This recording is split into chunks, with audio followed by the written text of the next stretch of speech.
Sa bawat anak ng Diyos na sa ngayon ay nagkaroon ng panahon upang makapakinig ng salita ng Diyos ay isang magandang umaga sa lahat. Salamat po sa Diyos sa panibagong pagkakataon na sa atin ay Kanyang ipinagkaloob upang sa muli tayo'y magkasama-sama sa pamamagitan nitong online live streaming.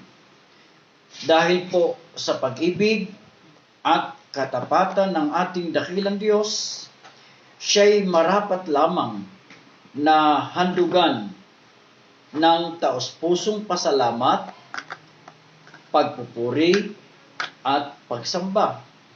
At nawa po'y sa ating pakikinig, tayo'y pagpalaing lubos ng Diyos na lumikha ng sa gayoy kalakasan at kagalingan ang ating makamtan.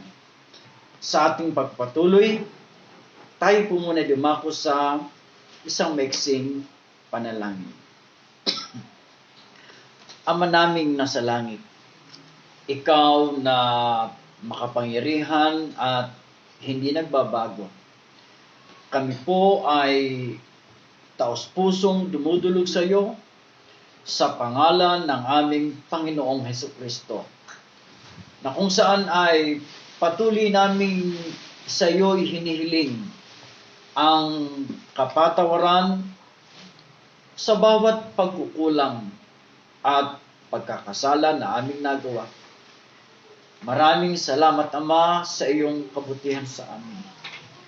Umaasang lubos ang bawat isa na ang iyong Espiritong Banal ang sa amin ipapatnubay sa liwanag ng iyong salita. Maraming salamat po.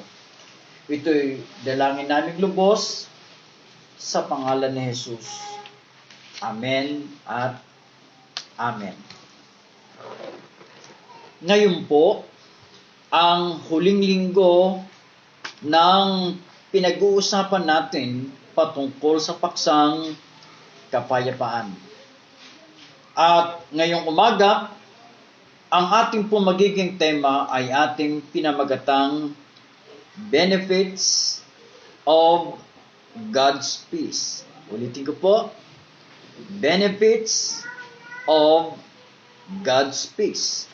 Ang ating pong tekstong tatalakayin sa Ingles, ganito ang sabi sa Psalm 29:11. Pakinggan po natin ang sinasabi ng salita ng Diyos. The Lord will give strength to His people. The Lord will bless His people with peace. Ganito naman ang sinasabi sa Tagalog. Pakinggan po natin, si Yahweh ang nagbibigay ng lakas sa mga hirang at siya ring nagpapala upang sila'y matiwasay. Pagpalain ng Diyos ang ating nabasang salita niya. Sa muli, balikan natin ang ating tema, Benefits of God's Peace, mga pagpapala ng kapayapaan ng Diyos. Sino mang tao na nagtataglay ng kapayapaan ng Diyos ay makararanas ng mga pakinabang na ibinibigay mismo ng Diyos. At yung pong tekstong binasa natin sa aklat ng Psalm 29 verse 11, dito po'y mapapansin na ang Panginoon ay nagpapala sa kanyang mga tao. Yung ginamit na salita sa Ingles ay, the Lord will bless His people with peace. Pagpapalain ng Panginoon ang kanyang bayan ng kapayapaan. Yung salitang bless na ginamit sa English, pag ito po'y itatagalog, ay kapakinabangan. Pag sinabing the Lord will bless, the word bless means the benefits God intended to give to His people. So, bakit kaya nangangako ang Diyos na magbibigay ng kapayapaan? Bakit niya pagpapalain ng kapayapaan ang kanyang bayan? Number 1, God is the God of peace. Ang Diyos ay Diyos ng kapayapaan. Ganito ang sabi sa Hebreo 13, talatang 20. Ang Diyos na pinagmumulan ng kapayapaan, ang siyang muling bumuhay sa ating Panginoong Hesus. So dito, kaya pala ang Diyos ay nagbibigay, ang Diyos ay magpapala sapagkat siya ay Diyos ng kapayapaan. Ikalawa, sino itong tinatawag na Diyos ng kapayapaan? Ayon po sa aklat ng Efeso 2:14, Jesus is our hope. Basahin ko sa Tagalog. Pinagkasundo niya tayo, kaming mga Hudyo at kayong mga Hintil, ay kanyang pinag-isa sa pamamagitan ng kanyang katawan. Pinawi niya ang alitan na parang pader na naghihiwalay sa atin. Basahin ko po ito sa Ingles para mas maliwanag ang ibig ipabatid. Ito sabi sa Ingles, for He Himself is our peace. So direktang sinabi that He is our peace. Ngayon, anong bagay pa ang tinutukoy dito? Ang sabi po sa aklat ng Isaias sa Ingles 9:6, dito, ito pa yung ikinapit na salita patungkol kay Jesus. Hindi lang si Jesus ang peace. Ayon po sa Old Testament, Isaiah 9 verse 6, ito ang sabi ng talata, for unto us a child is born, unto us a son is given, and the government will be upon his shoulder, and his name will be called Wonderful, Counselor, Mighty God, Everlasting Father, at ang huli ay Prince of Peace. At may magandang bagay, pangako yan ng Panginoon sa aklat ng 2 Thessalonians. Nangako siya sa 2 Thessalonians 3 verse 16.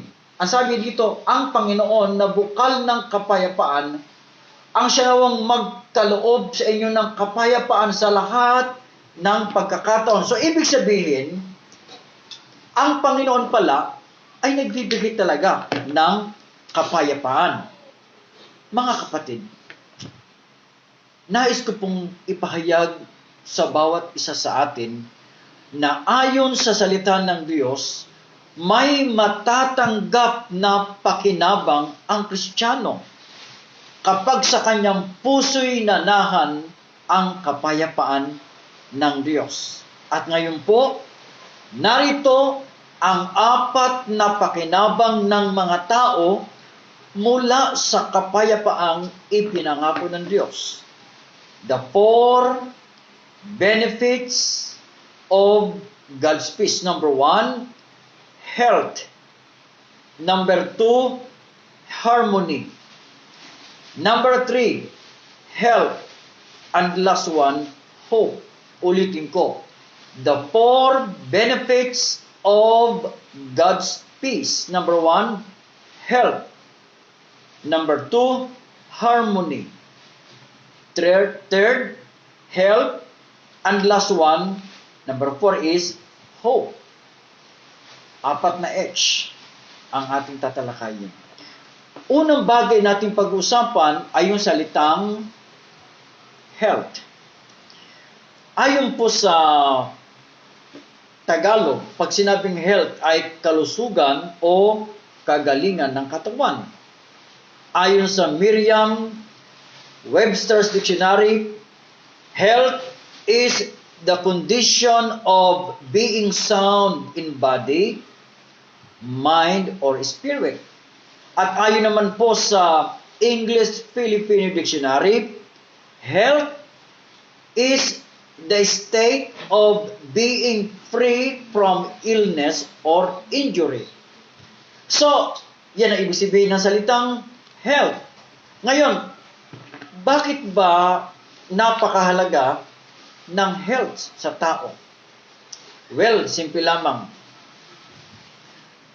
Lack of peace causes stress. Kapag ang tao po ay walang kapayapaan, ito ay nagdudulot sa kanya ng tinatawag na stress. Stress means a mental torment caused by problems.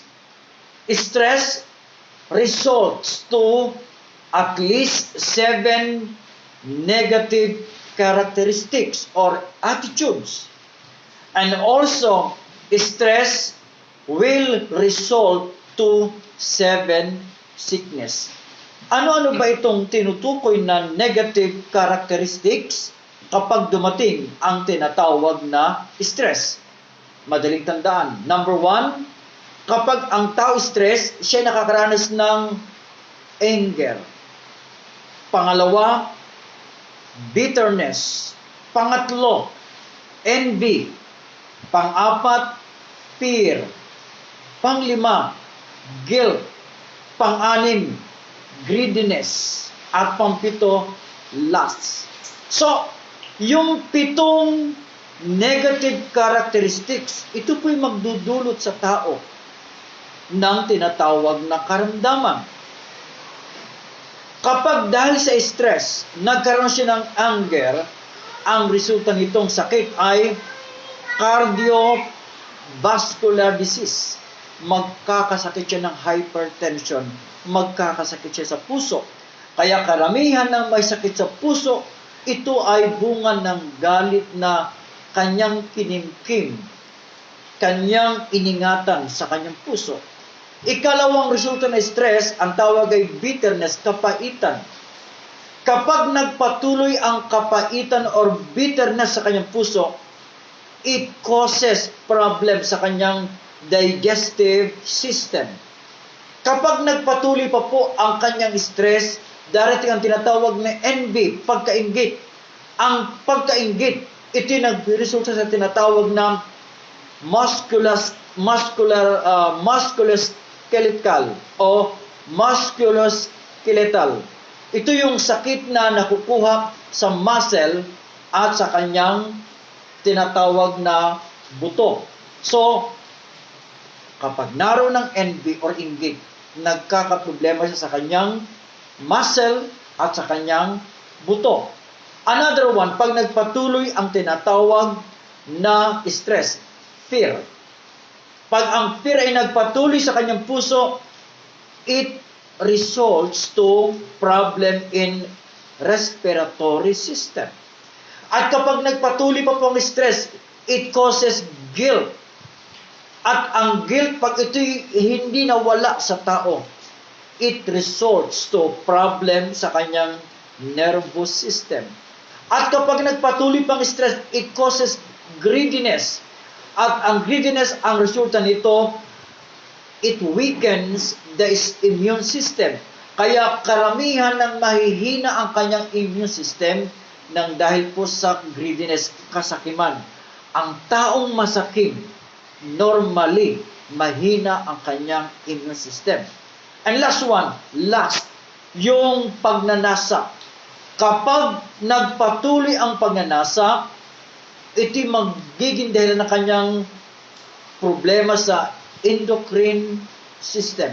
So, ibig sabihin, may mangyayaring negatibo sa bawat tao. May mangyayaring hindi maganda. Ano ibig sabihin sa mga sandaling ito? Nais ng Diyos na ang tao ay magkaroon ng kapayapaan upang maranasan niya ang tinatawag na health or yung tinatawag na kagalingan. Ang tanong, paano bang mananatili ang kapayapaan sa kanya? Minsan ko nang sinabi yung dalawang bagay, prayer and meditation. Ito po ay nakalagay sa Philippians chapter 4, verses 6, 7, 8, and 9. Ang tanong, ano ang resulta kapag ang tao po ay may tinatawag na health, na bunga ng kanyang kapayapaan? Of course, hindi na siya maaabala sa kanyang ginagawa. Pag may sakit, naaabala siya. Next, hindi na kailangan bumili pa ng gamot. Natural, walang sakit.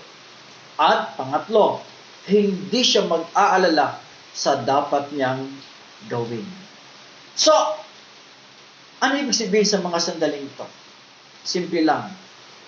Ang taong payapa ay laging malusog.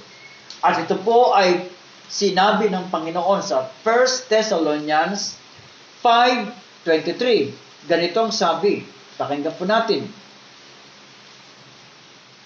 Naway lubusan kayong pabanalin ng Diyos na siyang nagbibigay ng kapayapaan, at naway panatilihin niyang walang kapintasan ang buo ninyong katauhan, ang espiritu, kaluluwa at katawan, hanggang sa pagparito ng ating Panginoong Hesukristo. Ano po ang itinuturo nito ng Diyos sa bawat isa sa atin? Nawa po'y manatili sa atin ang kapayapaan upang manatili din sa atin ang kalusugan. Nais ng Diyos wala tayong sakit. Nais ng Diyos tayong malaya sa lahat ng uri ng karamdaman. Subalit hindi ito magaganap hanggat tayo ay hindi payapa. At kapag hindi tayo payapa, nagiging cause ng stress. At ang stress, nagiging cause ng negative characteristics. At ang negative characteristics, ito nagdiresulta sa iba't ibang klaseng karamdaman. Pangalawang pakinabang or benefit from God's peace, pangalawang H, harmony. Pag sinabing harmony sa Tagalog ay pagkakatugma, pagkakaisa o pagkakasundo. Ayon po sa English Filipino Dictionary, the word harmony is the combination of simultaneously sounded musical notes to produce a pleasing effect. So, iba't ibang musical instrument, kagaya sa banda, gitara, electric guitar, piano or organ, bass guitar, drum set, at kung ano-ano pang mga instrument. Ano ang susi upang magkakasundo ang lahat ng instrument? Siyempre, pag key of C ang chord, natural ang gitara naka-key of C. Ang bass guitar naka-key of C. Naka-key of C din ang piano. Paano kung ang gitara ay key of C, ang bass guitar key of D, at ang piano key of E? Ano mangyayari sa kanila? May kaguluhan. So, yung nag-iisang nota ang dahilan upang magkaroon ng harmony. Kung papaanong ang key of C ay dahilan para magkaisa ang lahat ng musical instrument. Ganun din po. Ang nota na key of C ay kagaya ng kapayapaan. Kapag may kapayapaan, naroon ang tatay, naroon ang nanay, ilagay natin na may 4 na anak, ay di 6 sila. Kapag may peace sa kanilang kalagitnaan, meron silang harmony. Nakatutuwa ang pamilya na may kapayapaan sapagkat kahit anong pinag-uusapan na pagkakasunduan. So, gaano ba kahalaga yung harmony? Gaano ba kahalaga yung peace na nang dahil sa peace, nagkaroon ng harmony? Well, if there is no peace, ang mangyayari, mayroong pag-aaway, mayroong sumbatan, at may kaguluhan. At yan ay pinatunayan sa aklat ng Santiago. Basahin ko sa Tagalog. Santiago, Kabanatang 3, Talatang 16. Ito ang sabi, sapagkat saan man naghahari ang inggit at makasariling hangarin, maghahari din doon ang kaguluhan at lahat ng uri ng masamang gawa. So, kung may kapayapaan, walang pagkilos na mangyayari mula sa kaaway ng Diyos. Ano ang gagawin ng tao para magkaroon ng harmony, para magkaisa? Kapayapaan. Kapag ang bawat isa sa pamilya, sila'y nananalangin at nagbubulay-bulay, nabubuo ang kanilang harmony. At nakatutuwa. Pag nagkaroon ng harmony na dulot ng kapayapaan, meron tong hindi bababa sa 3 pakinabang. Ano yon? If there is harmony, we are not affected by what people say about us. Hindi naaapektuhan ang Kristiyano sa sinasabi ng tao sa kanya. By harmony, we are not agitated by events, problems, or any difficulties. Pag sinabing agitated ay nababalisa. So kapag may harmony na dulot ng kapayapaan, hindi nababalisa ang Kristiyano sa mga nangyayari kagaya nitong pandemya, problems, at anumang kahirapan or difficulties. Pangatlo, if there is harmony, we are not interested in judging others.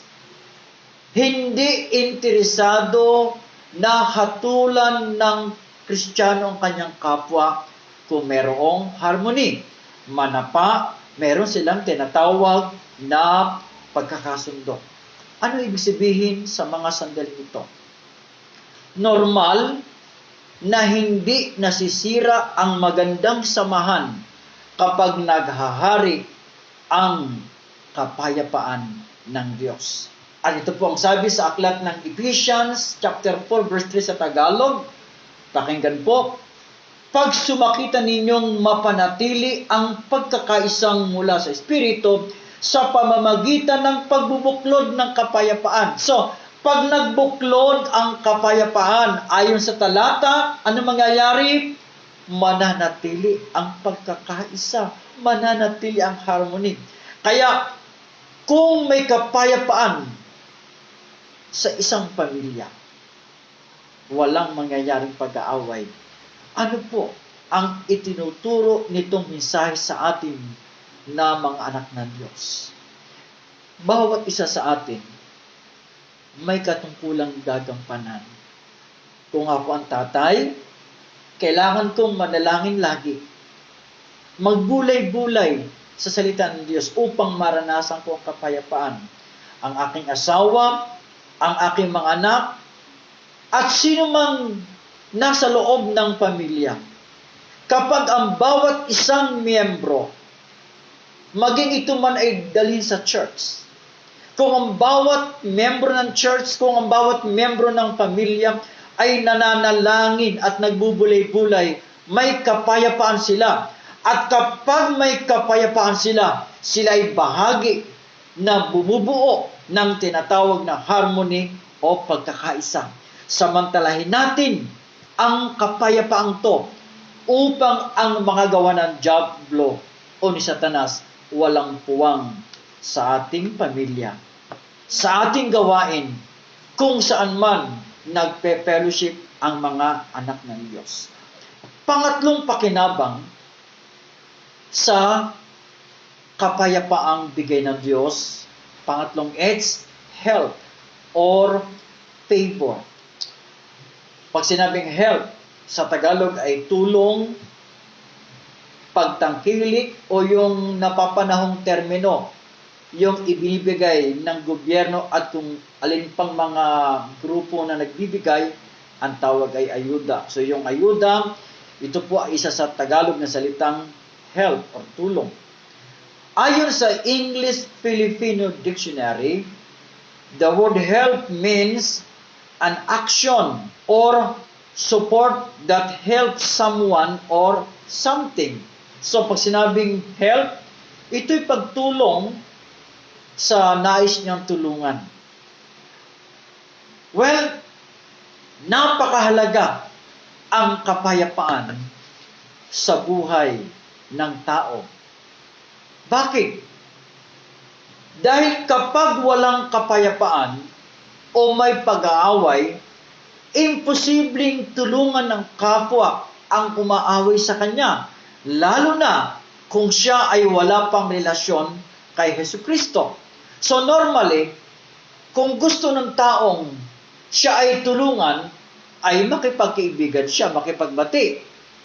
Normally, kapag may nag-aaway, malayo ang tulungan. Ang nangyayari ay pinagtutulong-tulungan. So, ano ibig sabihin sa mga sandaling ito? Kailangan na tumanggap ang tao ng tulong. Pero hindi ito mangyayari hanggat walang tinatawag na kapayapaan. Hanggat hindi nakikipagpayapa, hanggat hindi nakikipagkasundo ang kapwa niya sa kanyang kapwa-tao o hindi nakikipagkasundo ang isang tao sa kapwa niya, malabo siyang tulungan. Maliban na lamang kung ang kanyang inaway ay Kristiyano. Sapagat may batas, may utos ang Panginoon niyan sa Aklat ng Roma, Kapitulo 12. Ano po ba sabi sa Roma 12? Pakinggan ito ng bawat isa. Ang sabi sa Roma 12, talatang 20. Kaya kung nagugutom ang iyong kaaway, pakanin mo. Kung nauuhaw, painumin mo. Sa gayon, mapapahiya siya sa kanyang sarili. Sa mga Kristiyanong inaaway ng hindi Kristiyano, at kapag ang Kristiyano ito yung mataas ang kanyang pananampalataya sa Diyos at puno siya ng pag-ibig, siya mismo ang gagawa ng paraan para makipagpayapa. Sapagat ang sabi ng Aklat ng Mateo 5, Blessed are the peacemakers. Ang tanong, ano po magiging pakinabang kapag ang tao ay nakipagkasundo sa kanyang kapwa? Siyempre, pakinabang, help. Tatanggap siya ng tulong. Pakinggan po ang bagay nito. Everyone wants to be a blessing to him who never gives troubles. Ang bawat isa ay halos nais na maging pagpapala sa kanya na hindi gumagawa ng kaguluhan. Yan yung pinakaresulta niyan. So, anong ibig sabihin sa mga sandaling to? Kapag nasisiyahan ang tao sa kanyang kapwa, siya rin ay nasisiyahang tumulong sa kanyang kapwa. At ito po ang sabi sa Ingles ng Proverbs 16:7.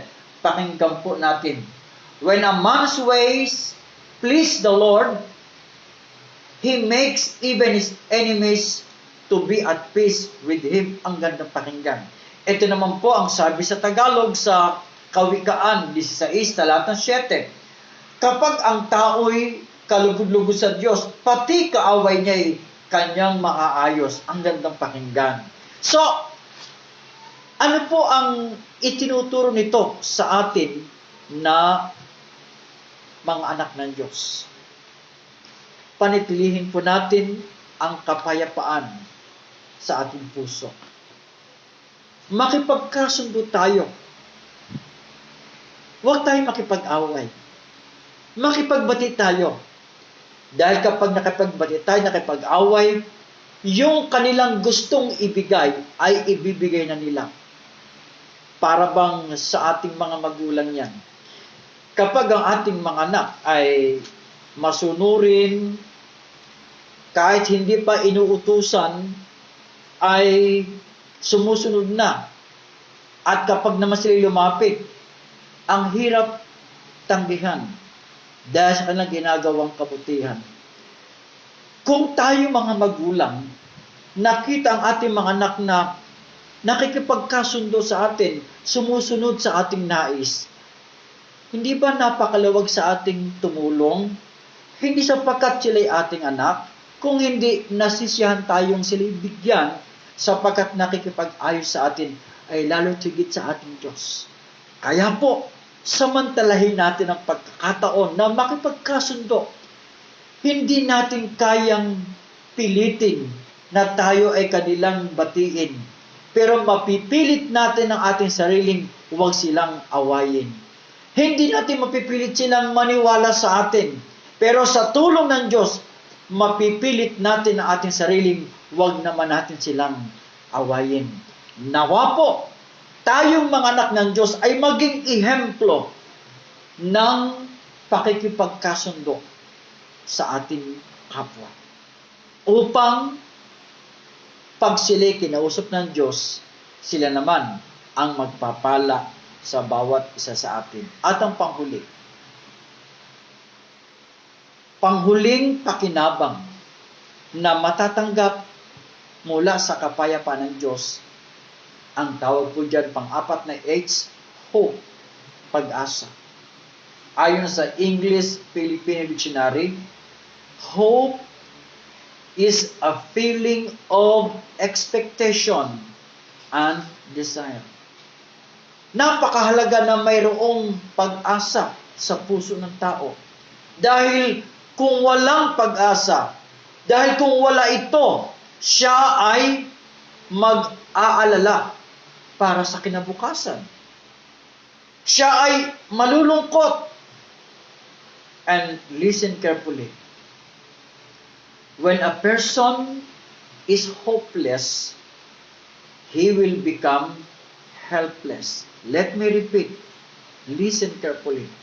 When a person is hopeless, he will become helpless. Anong gagawin ng Kristiyano para magkaroon siya ng hope? Muli, ipinapaalala ng Diyos. Manalangin at magbulay-bulay. At kapag ginawa ng Kristiyano ang pananalangin at pagbubulay-bulay, tumataas ang level ng kanyang hope. Sa pagtaas ng level ng kanyang hope, meron po itong hindi bababa sa 8 pakinabang. Number 1, satisfaction and contentment. Number 2, it enables a person to become creative in his work.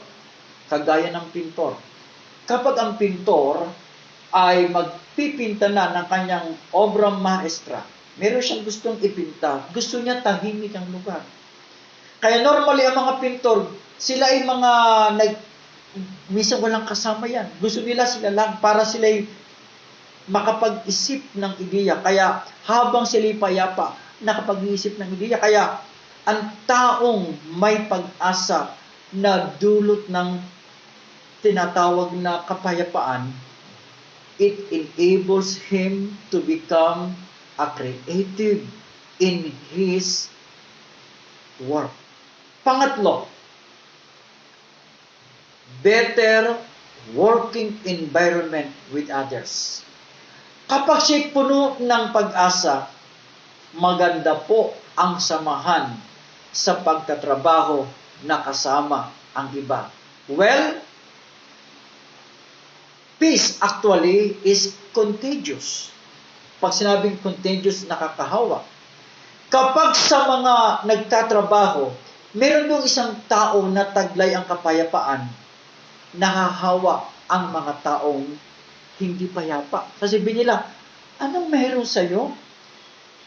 Alam namin na marami kang sinalubong na problema. Bakit parang baliwala sa'yo yan? Sasabihin ng Kristiyano, yan ay dahil kay Jesus. Kapag pumasok sa puso ng tao si Jesus, ano mangyayari? Peace. At ang kapayapaan ay contagious, nakakahawa yan. Kaya, sino mang Kristiyanong mayroong kapayapaan, mayroong pag-asa, at saan man siya naroon, nagkakapag-asa ang bawat sa kanya'y nakakakita. Nawa po ang bawat Kristiyano, saan man siya pumaroon, ay gamitin ng Diyos para mabuo ang pag-asa ng tao. At natutuwa ang Diyos sapagkat may mga anak ng Diyos na nagiging pag-asa. Kaya tamang sabi ni Rizal, ang kabataan ay pag-asa ng bayan. Sa ngayon, parang hindi na lahat. Kasi ngayon, ang ibang kabataan hindi na nagiging pag-asa, nagiging sakitan ng ulo ng pamilya.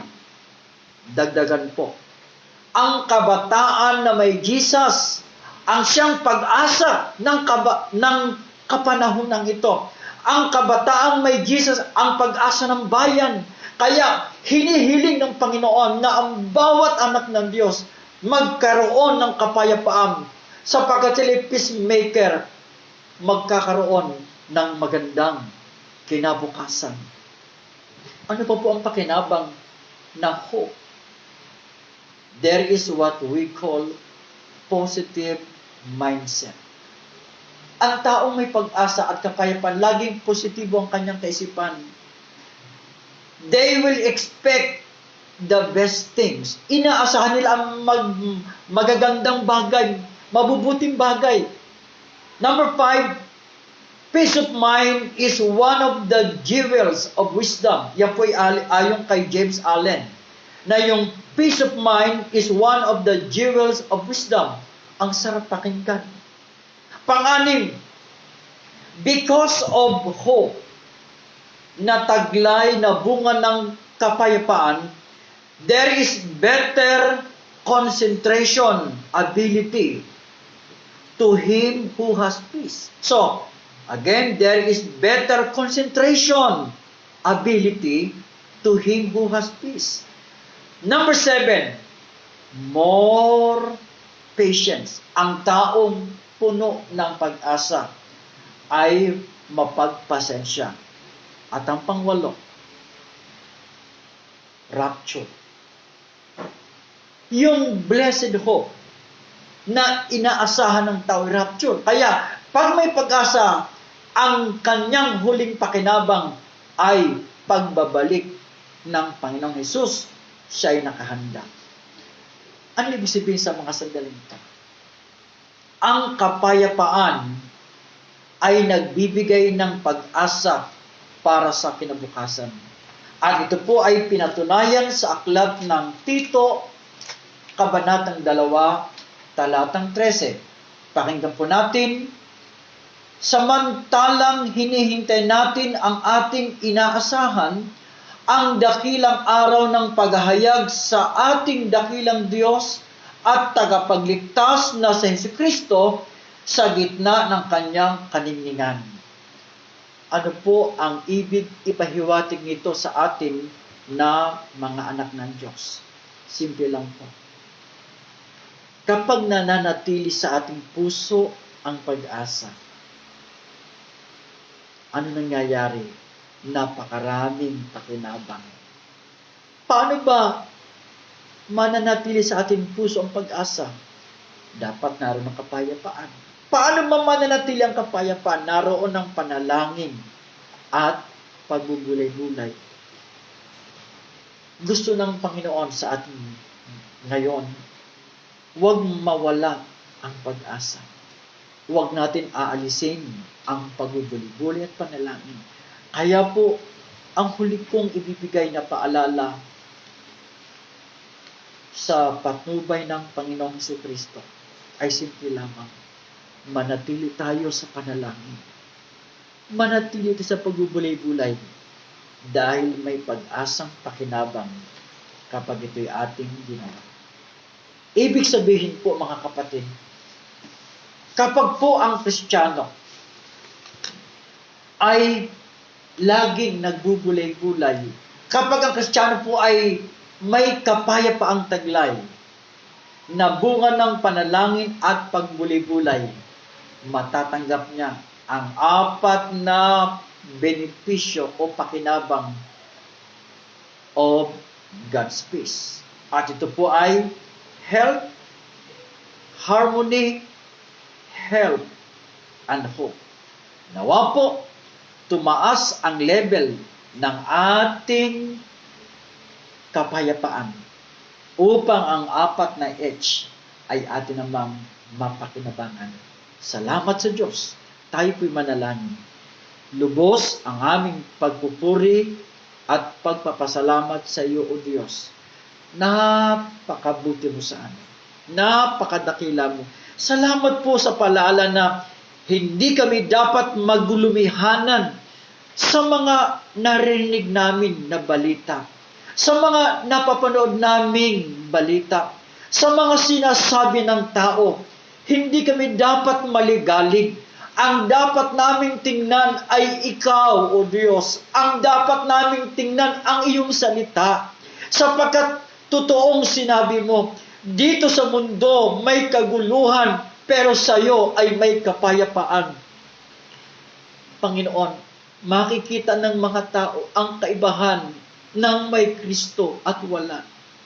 Nawa, Panginoon, sa aming buhay, makita ang kapayapaan upang maniwala ang mga tao na si Kristo sa puso namin ay nananahan. Salamat, O Diyos.